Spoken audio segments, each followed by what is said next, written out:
Yasin o'chki degan qo'y. Bizning uyda bir parcha xat bor degan. Shunga mening boshlang'ishda savodim bo'lmasa. Bo'ldi, o ishlarni tilga olmaylik.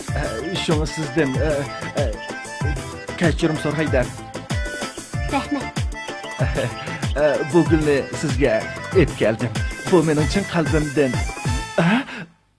Bu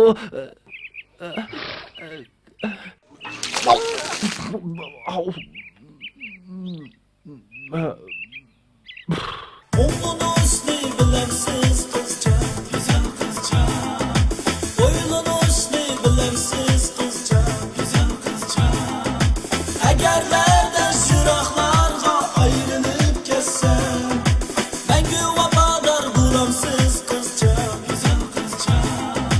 Eğer nereden şıraklarga ayrılıp kessem, ben güvafadar bulamsız kızca, güzel kızca.